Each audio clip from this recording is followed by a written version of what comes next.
सबसे पहले high court rules and orders में वॉल्यूम 3 जो है आपका, उसमें चैप्टर 14 पढ़ने लगे हैं।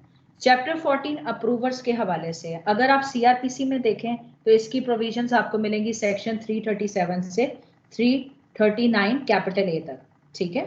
अच्छा, अब अप्रूवर के हवाले से जो चैप्टर 14 है उसमें पैरा 1 से लेके 8 तक दिया गया है, ठीक है, 1 से लेके 8 तक। सबसे पहले पैराग्राफ 1 में देखें कि अप्रूवर को डिफाइन किया जा रहा है। उसमें ये कहा गया है कि अप्रूवर को सीआरपीसी में डिफाइन तो नहीं किया गया, लेकिन हम ये इम्प्लाई करते हैं, ये प्रिज्यूम करते हैं कि एक बंदा जो कि प्रिवी है किसी ऑफेंस में, शामिल है उस ऑफेंस में, चाहे डायरेक्टली इन्वॉल्व है या इनडायरेक्टली इन्वॉल्व है, तो आप उसको जब पार्डन टेंडर करना होता है ना, तो जब पार्डन टेंडर किया जाएगा तो वो अकम्प्लिस क्या कहलाएगा, अप्रूवर कहलाया जाएगा। इस पर्पस के साथ कि भाई आपने उसकी टेस्टिमनी लेनी है ताकि वो किसी और पर्सन के खिलाफ इस्तेमाल की जा सके जो कि ऑफेंस में गिल्टी है।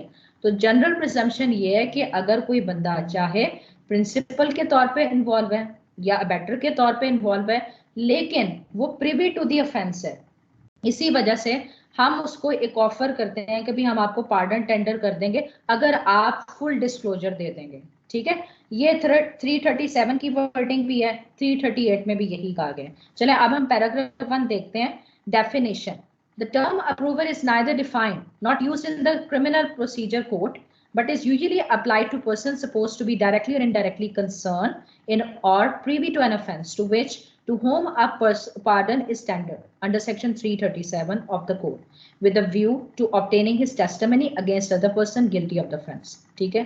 उसके बाद पैरा 2 पे आते हैं। when pardon may be tendered and by whom, pardon कब टेंडर किया जाएगा और पार्डन कौन दे सकता है, तो इस हवाले से प्रोविजन है 337 के तहत। नॉर्मली हम यही प्रिज्यूम करते हैं कि मैजिस्ट्रेट कर सकता है उन ऑफेंसेस में जो कि 337 में प्रोवाइडेड है, ठीक है।